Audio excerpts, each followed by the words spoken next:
Greetings, tribe. Greetings. It's Mark coming to you from Baker's Green Acres. Boy, the lighting's not great in here, but I'm going to show you this anyway. So I've been showing you my process to get the beef cows from where they live up here to the butchering area so we can turn them into this. I'm going to show you this because I'm quite proud of this. And who wouldn't be? Look at that. Would you look at that? See, it's got bone dust on it, so let me show you one that's been scraped off. This one's a little slightly different cut. But there it is. Look at that. This is a Hereford. It was a steer, 3 years old. Was not born here. I purchased him from my brother-in-law, so he was just a tiny calf when he came here. And I think we even bottled him. We may have bottled him. But we went through the whole process, and we even knew back then that we wanted to get our game better in the beef world because we eat beef. Beef is valuable, and beef, this beef right here, that meat right there, is 100%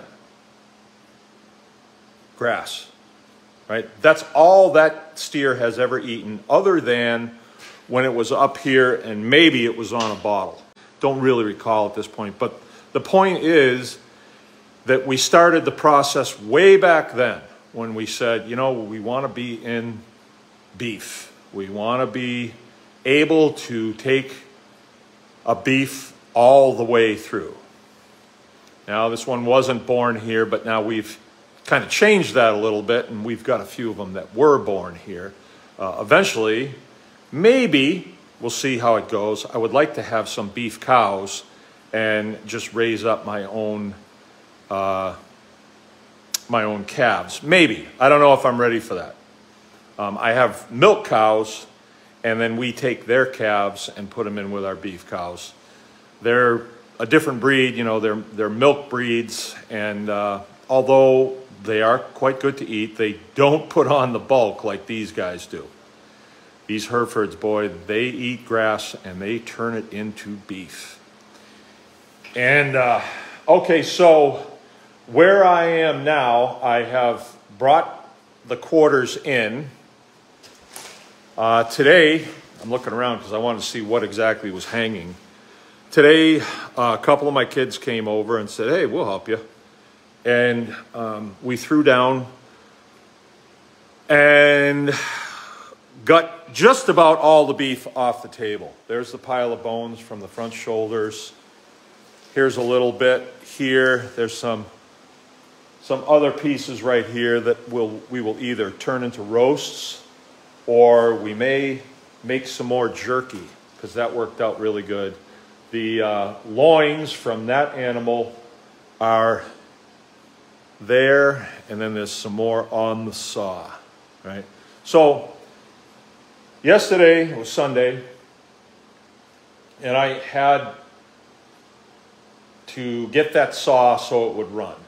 When I bought the saw, the guy I bought it from, he says, well, it might need some attention because it keeps throwing the blade off. But he says, I think it's this. If you replace these, it should be okay. I looked it over, and I thought, well, let's see what happens. I brought it home, and that was quite a long time ago. That was last year, and I never used it last fall, and I've been wanting to. It's a 220 motor on it, and I had 220 down in the shop, but I didn't have it in a place where I could get to with this, right? So yesterday, Sunday, I ran a 220 line in here, and you can see it. Can you see it? Right. Yeah, you can see it right there. That 220 line. And there's a few things you have to know to do that, and so I recommend that you get with someone who knows. And then I hooked the saw up to it, and I ran it and it had a couple of squeaks that required grease. And then it had a bearing right behind the blade that was not turning, and it was making a loud squeak there. As soon as I would cut into meat, it would kind of, I had some old bones here and I was trying them out. As soon as I would cut into that, the squeak would go away because the blade was getting some lubrication and it was not squeaking, but then when I would stop, it would squeak again. So I finally figured out what it was. I took that bearing off and I soaked it, and then I got it to turn. And it's a quite unique bearing. And so I put that back on today. I had to go and get some special grease for it, white lithium grease. It's not exactly food grade, but you just don't want dark grease, you know, in there. And I greased the bearings on it. What else did I do? It had a cable, a belt tensioner on it that was not working. So I freed that up, and that was it. Then we got it plugged in and made the first cut, and boom, the belt came off. The blade came off. And so I put it back on, I tightened it up, I looked at it, I thought, you know, what's going on? Tried it again, I cut about 4 pieces, and then bang, it came off again. Not good, not good. So I really don't know a whole lot about these saws. You know, this saw is what they call a Biro, model 22.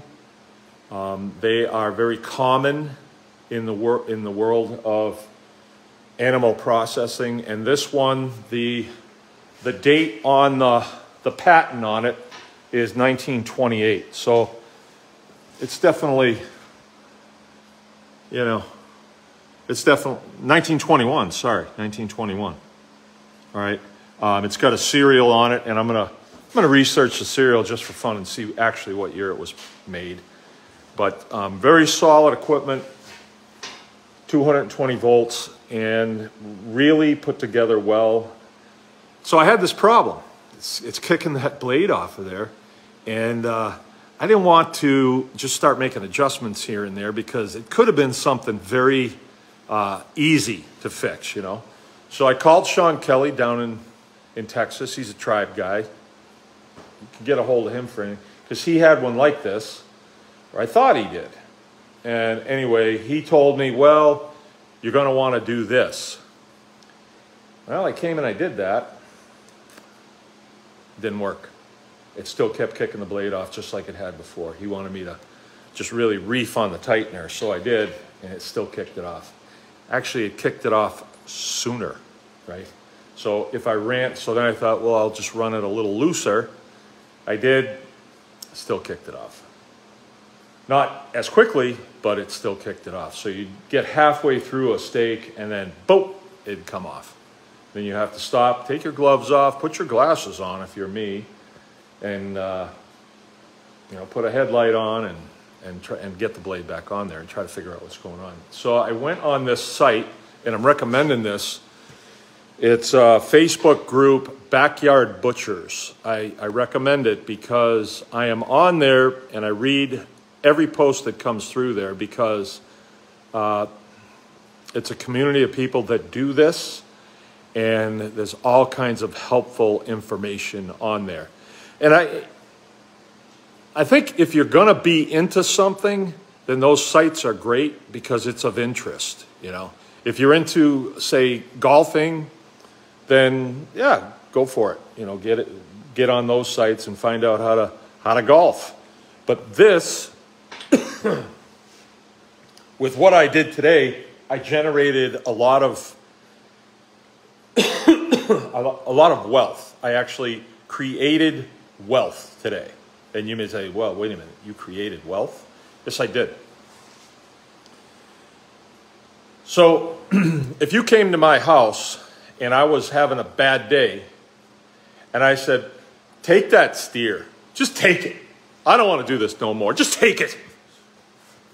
You could be like, well, okay, what do you want for it? And I'd say, well, I want $10,000 for it. And you'd be like, man, 10,000, you know, like, what am I going to do with it? $10,000. What is, or say like 7,500. What am I going to do with it for 7,500? And people in the cattle business would say, well, I'm not going to pay that much for that beef on the hoof, because then I got to spend another $1,000 to have it processed. I got to take it down there, so that means I got to have a pickup truck with a trailer. And you got to have a loading chute, because they're not just going to get in a loading chute. And then you got to get it processed, and you got to pick it up. Hopefully you get your meat back, but you'll never know. That's the problem with the whole thing. And hopefully you get it all back, and you never know about that either, too. Like, we've got experience with that. So, but then if you take those several boxes of meat and you sell them, you're gonna do okay. You've created wealth by doing that. So that's a good way to create wealth. Look around for somebody that's just ready to bag a farming operation because they're sick of it, and buy their stuff cheap. But in this case, we're not looking to sell our operation or sell our cows off cheap. But once that animal is processed, you can see those stack of nice steaks right there. I looked at prices of steaks the other day. I just happened to be in a store that had them, and I just wanted to get an idea of what we're talking here. And, you know, the range is, it's not all over. It's, you know, I didn't see any cheap ones. I didn't see anything cheap as far as beef, but some of the steaks were very expensive. You know, just like a steak like the one I held up, 1-inch cut, 20-something bucks, you know? And that's just a conventionally raised, you know, feedlot animal coming out of Iowa, say. You know, it's nothing special about that. And compared to a grass-fed animal, there is no comparison as far as I'm concerned.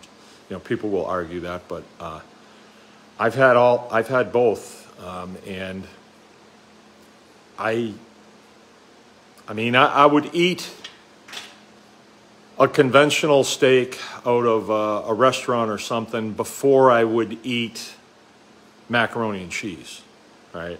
And before I would eat, let's say, you know, that kind of fish that comes out of China. But if I have the chance between a grass-finished steak off of our place and anything else, except maybe Maine lobster, I would eat our beef. And I'm not kidding. I am not kidding. The benefit of that, you can feel it. You can actually feel it, right? But anyway, this is an example of value adding. Value adding. So all of the things that it took to get that beef cow raised up. So you have to have a series of fences so that you can graze the animal. You know, he's not just in a pen that's made out of, say, pipes and guardrails, and we're just walking the grain to them. We're not doing that. They'll get big quick, and they'll get fat, they call it. They'll get fat all right, but will it be what you want? You know, we've been told corn-fed beef, as if that's a good thing. Well, cows aren't really designed to eat corn at all. You know, the only time a cow would get corn is if it got into the corn patch. But the type of animal that they are grass eaters, period. You know, the only grain that they would get is several times a year that on the tops of grasses, you see a few kernels of, you know, seeds. And they'll get those, and I'm sure they enjoy it, but they're not designed to take a high dose of, say, corn or wheat or anything like that. They're just not designed to do that. It'll work the same as, you know, the human body isn't designed to eat Cheetos. But go to Walmart sometime, you'll see lots of people that eat a lot of Cheetos. They move lots and lots of Cheetos through there. And some people like them so much that all they do is eat Cheetos. I mean, they can just sit on the couch and keep pounding the Cheetos, and sure enough, you will grow, you will get fat, you will feed out on Cheetos. You can, but you won't be, that will not be a healthy person. That will not be a healthy carcass. Same as if I fed out a beef cow on Cheetos or Doritos or, you know, run down it. That's not what they're designed to eat. Humans are not designed to eat that too. You can eat it once in a while, but you just can't feed yourself out on it. So, yeah, that's a good example of value adding. So all of the infrastructure that it took to get here wasn't all that much, but now that we're here, it's almost like a victory lap, you know? I can look at all of this and say, okay, good, we've got to this level. Could we do more? Oh, yeah. Oh, yeah. I'm going to get me a cleaner apron. I'm going to do that. Might even get me a baseball hat that says, be the butcher or something on it. What I really need to do seriously is find somebody that's better at butchering cattle than I am and go and, you know, respectfully ask them if I may help them for a week and learn how to do this better than I have. You know, I can hold my own, I suppose, but I could definitely get better at this. Definitely. I don't know a lot of the cuts. And our equipment is what we have. We can increase the equipment for sure. We can get a better saw. I could get a better grinder, but we had to get what we could afford at the time, and that's what we have, and it's working out pretty good. We've got a problem. So what's the solution that I can do? What's something I can do, right? And to me, what I'm doing is what I can do, and showing other people how to do it and help getting them smart on these processes, because these processes are always helpful, and especially if we look back in history in cultures that have seen war and their governments have taken them to war for whatever reason. The governments do that. You know, I was military for 20 years, and